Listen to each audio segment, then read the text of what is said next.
मल्ली के सियासी संग्राम ने अब रफ्तार पकड़ ली है। नामांकन प्रक्रिया समाप्त हो गई और कुल 16 उम्मीदवार मल्ली से अपनी दावेदारी पेश कर रहे हैं। यह सीट स्वर्गीय पारसनाथ यादव जी के बाद यहाँ पर उपचुनाव होने हैं। पारसनाथ यादव जी के निधन के बाद यहाँ पर उपचुनाव होने हैं। समाजवादी किला है एक तरीके से मल्ली, और इस बार समाजवादी पार्टी ने यहाँ से स्वर्गीय पारसनाथ यादव जी के पुत्र लकी यादव जी को मैदान में उतारा है। हमारे साथ लकी यादव जी मौजूद हैं। आज पूरा दिन क्षेत्र में भ्रमण किया है और अपना समय, बेशकीमती समय निकाल करके इन्होंने हमको दिया है। सबसे पहले तो लकी जी बहुत बहुत स्वागत है आपका। नमस्कार भाई साहब।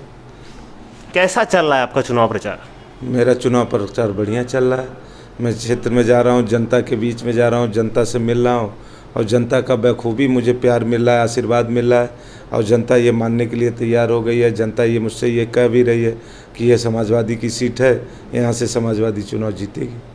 क्या रणनीति रहेगी इस बार लकी यादव जी मल्ली विधानसभा के लिए? आपकी क्या देना चाहेंगे सौगात में मल्ली वासियों को? अगर यहाँ से जीत का सेहरा आपके सर पर बंधता है तो क्या सौगातें होंगी मल्ली विधानसभा के लिए आपकी?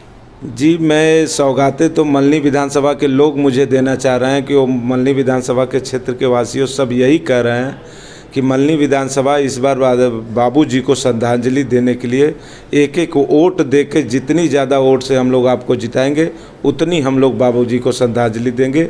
इस बार मल्ली की जनता मुझे सौगात, मैं मल्ली की जनता को सौगात नहीं, मल्ली की जनता मुझे सौगात देने के लिए और बाबूजी को श्रद्धांजलि देने के लिए तैयार खड़ी है।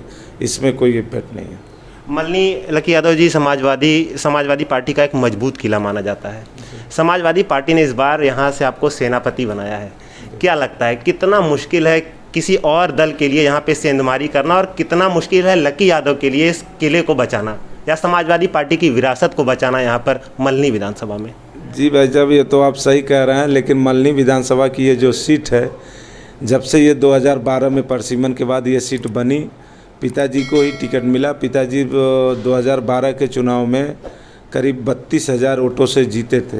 फिर उसके बाद समाजवादी की सरकार बनी, फिर 2017 में चुनाव हुआ।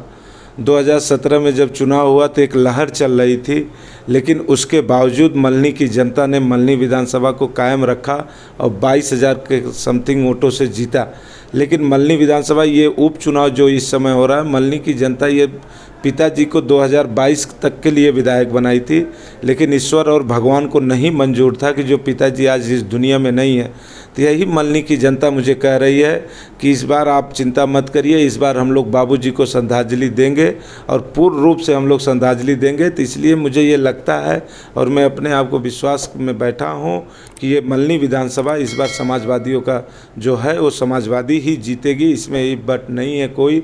बाकी और अदर पार्टियों की जो बात आप कर रहे हैं, अदर पार्टियों कुछ कर नहीं पाएंगी और न सेधमारी कहीं हो पाएगी। एक फ़ोटो आप लोग के पास आया होगा, हम भी सोशल मीडिया के माध्यम से देखे कि भाजपा के लोग इस तरह काम करना चाह रहे हैं, लेकिन इसमें नाकाम हो जाएंगे। उनका ये काम भी सफल नहीं होगा। यहाँ समाजवादी ही जीतेगी, आप विश्वास रखिए। पिछले महीने 26 तारीख को सूबे के मुखिया यहाँ पर आते हैं, जौनपुर में कार्यकर्ताओं के साथ बैठक करते हैं पेपरों के माध्यम से, और आपने भी कई इंटरव्यूज़ में कहा है कि उन्होंने कहा कि यह सीट हमें हर हाल में जीतनी है। 3 अलग अलग घोषणाएं करते हैं, सौगात देते हैं, तीनों अलग अलग जाति विशेष के नाम पे देते हैं। क्या आपको लगता है कहीं ना कहीं सोशल इंजीनियरिंग के माध्यम से भाजपा यहाँ पर सेंधमारी कर रही है मल्ली में?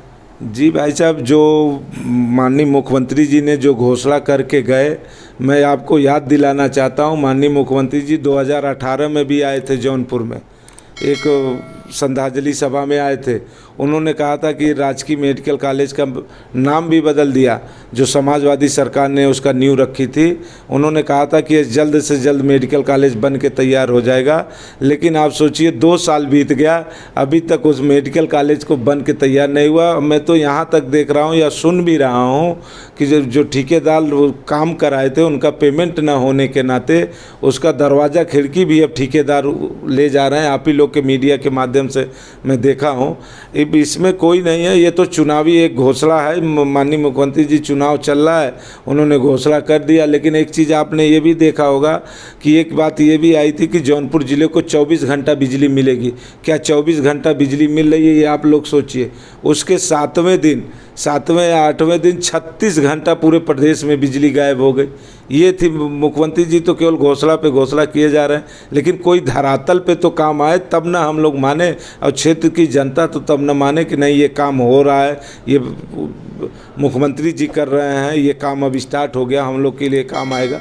लेकिन ऐसा कुछ नहीं, केवल घोषणा किए जा रहे हैं। कोई नया काम, जो काम का उद्घाटन कर रहे हैं वो काम 2012 से लेकर 17 समाजवादी के नेता आदरणीय अखिलेश यादव जी ने शिलान्यास किया था, उसकी नींव रखी थी। आज वही बन के तैयार हो रहे हैं, तो भारतीय जनता पार्टी के लोग उसी का उद्घाटन कर रहे हैं। इसके अलावा उन्होंने नया काम नहीं, जो भी कार्य केवल घोषणा किए जा रहे हैं। लेकिन आप बताइए, घोषणा करके गए आदरणीय हमारे ज़िले के एक महान व्यक्ति थे लालजी सिंह, जिसके नाम से और सिकरारा और नहीं सिकरारा और बरईपार रोड का नाम रख के गए।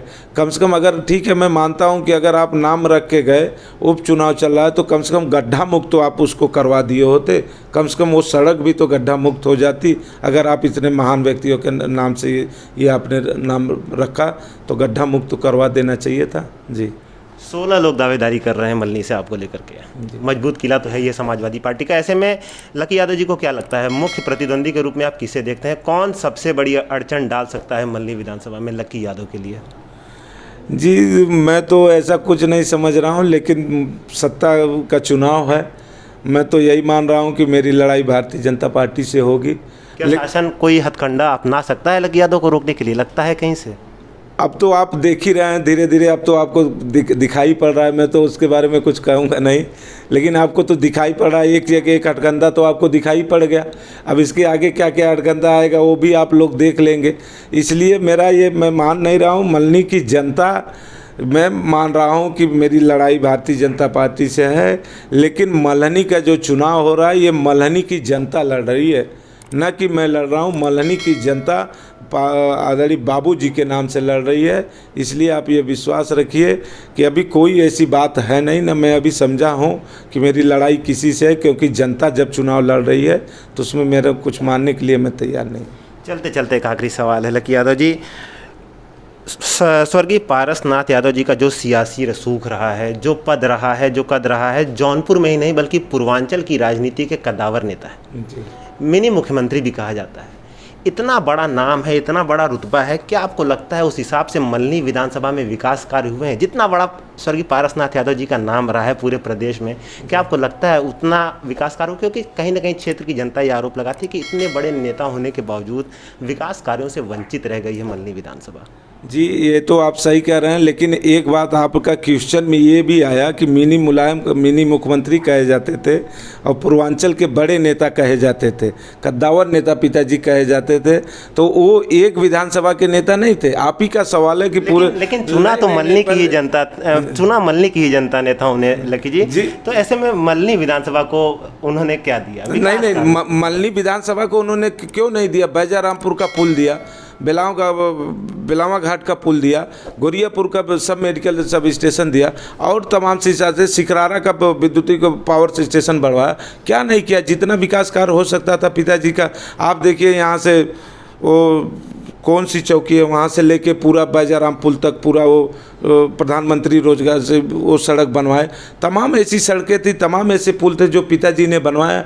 उसका एक एक नाम लेके गिनाने के नहीं, लेकिन पिताजी एक पूर्वांचल के, आप ही बताइए, जौनपुर में पिताजी लगातार प्रयास, जब भी समाजवादी की सरकार बनती थी पिताजी तब भी लगातार प्रयास करते थे जौनपुर को 20 श्रेणी में करा दिया जाए। जैसे बनारस जैसे महान सिटियों की जो व्यवस्था मिल रही है, उसी तरह जौनपुर को भी व्यवस्था मिले। पिताजी तो हरदम जिले के विकास के लिए कि जौनपुर जिले का नाम रोशन हो, और पूरे प्रदेश नहीं पूरे देश में जौनपुर जिले का नाम हो। आप ही बताइए, आदरणीय नेताजी जब सरकार थी, आदरणीय मुलायम सिंह जी जब मुख्यमंत्री थे, तो 6 महीने में सद्भावना पुल बन के तैयार हुआ था। पिताजी की ही न देन थी। राजकीय मेडिकल कॉलेज आपके जौनपुर में सौगात मिली, ये तो पिताजी की ही देन थी। तमाम ऐसे काम हैं जो पिताजी के किए हैं। अब ये देखिए, एक जो आजकल यहाँ सब शाम को इवनिंग और मॉर्निंग वॉक कर रहे हैं, जो ये कृषि भवन के पास जो पार्क बना हो, तो इस सरकार में पिताजी जब मंत्री थे वो भी उद्यान विभाग था, पिताजी ने बनवाए। क्या पिताजी वहाँ हमारे टहल रहे? वो तो यहाँ जनता के लिए बनवाए ना। सभी लोग टहल रहा है और सब लोग नाम लेता है पिताजी का कि ये बाबूजी की देन थी जिन्होंने ये बनवाया। तो क्या पिताजी लगातार जब से सन 84 से अब 62 से ग्राम कारो से पिताजी चले, सन 72 में पहली बार प्रधान हुए, वहाँ से चल के लगातार वो राजनीति और लोगों का सम्मान, क्षेत्र में अगर विकास न किए होते, क्षेत्र की जनता की समस्या न सुने होते, तो हमको शायद नहीं लगता कि 7 बार के विधायक बनते और 2 बार के सांसद। जी, इस बार के उपचुनाव में जादुई आंकड़ा क्या रहेगा लकी यादव का? अब तो ये समय बताएगा। तो ये थे हमारे साथ सपा के उम्मीदवार मल्ली विधानसभा से लकी यादव जी, जिन्होंने बेबाकी से तमाम मुद्दों पे अपनी बात रखी। वीडियो जर्नलिस्ट मनीष सिंह के साथ मैं आदित्य भारद्वाज, CBN जौनपुर। चैनल की लेटेस्ट वीडियो अपडेट्स के लिए चैनल को सब्सक्राइब करें, इसके बाद बेल आइकन दबाएं और लेटेस्ट वीडियो से जुड़े रहें।